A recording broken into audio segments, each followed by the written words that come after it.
In the World Wide Web, the nonsensical and illogical comments of the underworld are hunted by the detectives of the Dusty Comments email crime unit.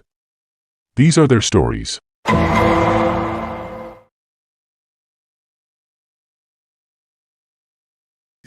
You saw the thumbnail, you saw the title, you know what we're about to do. We're going to talk about Tiffany. Now, shout out to Southern Confidential. She's a content creator. She's been talking about Dalton and she has been crushing it over there.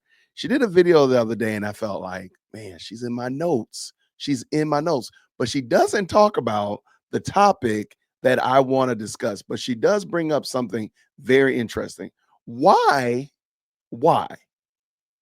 are all of Tiffany Henyard supporters in the gray to shady to dang near criminal aspect? Why are they all like that? Everybody who stands up loud and proud and strong and wrong for Tiffany are generally shady folk. Why is that? We're gonna bring this video in. Shout out to Southern Confidential. Link down in the description. Let's look at this and we'll be right back. I hope I did that right. Let's go.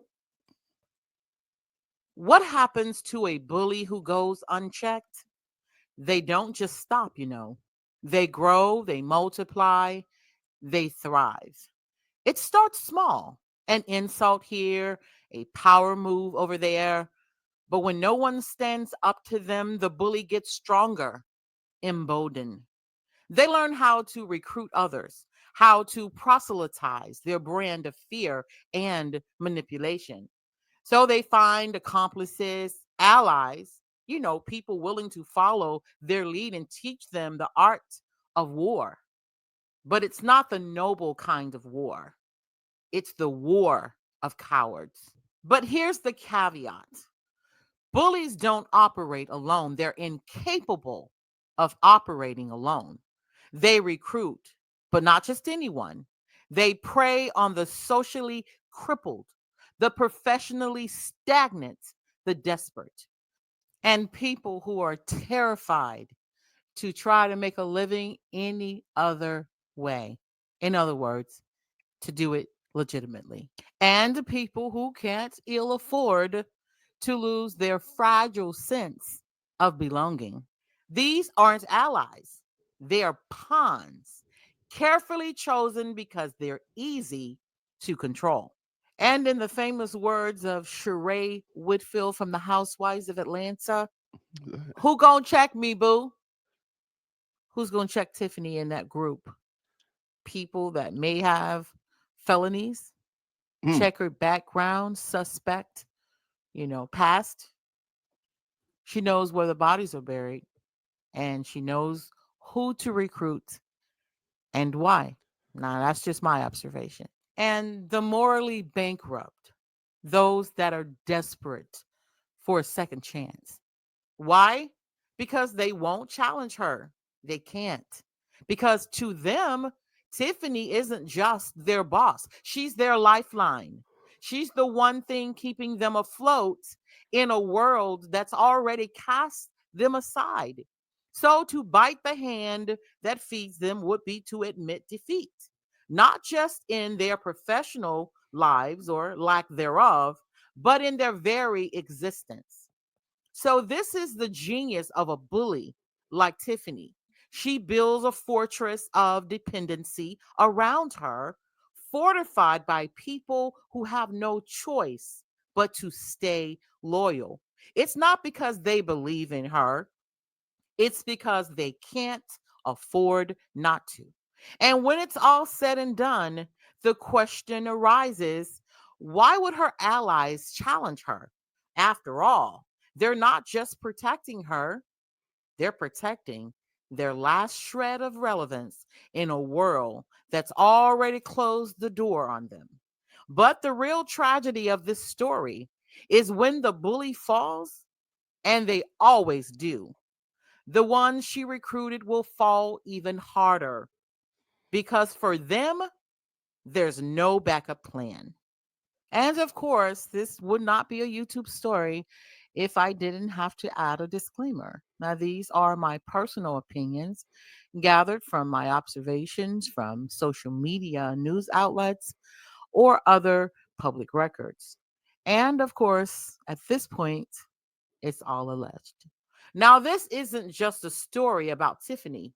It's about every bully who thought they could manipulate, dominate, and control without consequence. And for those still watching, the ending is always the same.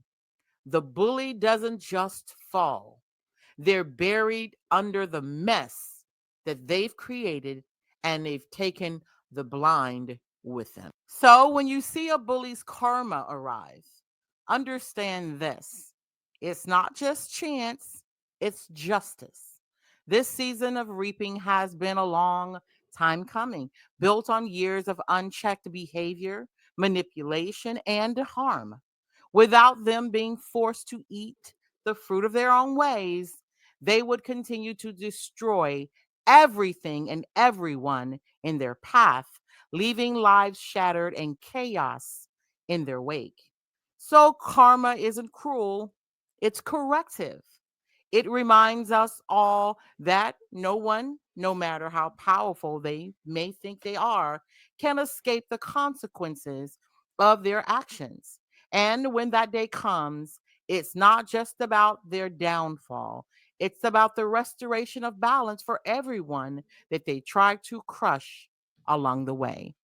And as always, thank you for tuning in to Southern Confidential. And for more on this developing story and all things true crime, don't forget to hit subscribe and the notification bell. And I will see you next time. All right. Shout out to a Southern Confidential. That was an excellent summary. She started down a path that I thought she was going to drive down further, but she turned off. She started talking about the bullies pulling people that don't have any other hope, any other options, any other choices but to follow the bully, and the bully becomes their lifeline. And if you just look at some of the people that, and actually, I want to say this: is it not peculiar that Tiffany Henyard is surrounded by men? Isn't that interesting? Like, she is surrounded by men that stepped out on their wives, have done time in jail, have shady past, have been accused of some terrible things as in high schools that they've worked, and so many other instances. She's surrounded by these type of fellows. Now, not everybody, I'm sure there are women that support her, I'm sure. But notice that if you ever watch the Tiffany Henyard apologists, is mainly men, and men with a very checkered past, men with a speckled rap sheet and such of that nature. Why is that? Why is it that Tiffany seems to be able to get all these men to be pawns? And following back to what Southern Confidential said, eventually Tiffany Henyard is going to fall, but she's probably already mapped out her exit plan. She's probably already trying to work something out to get her out of trouble when she finally does get hemmed up for whatever. I mean, there's a lot of things she could get hemmed up about. But you think Dot's got a plan? You think Keith Price has a plan? Kamal Woods, you think he has an exit plan? Absolutely not, because they don't have any other options. Lewis Lacy, he got kicked out of here.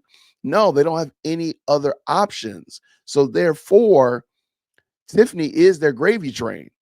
And the gravy train is already planning ahead for what to do with the track is out about 2 miles down the road.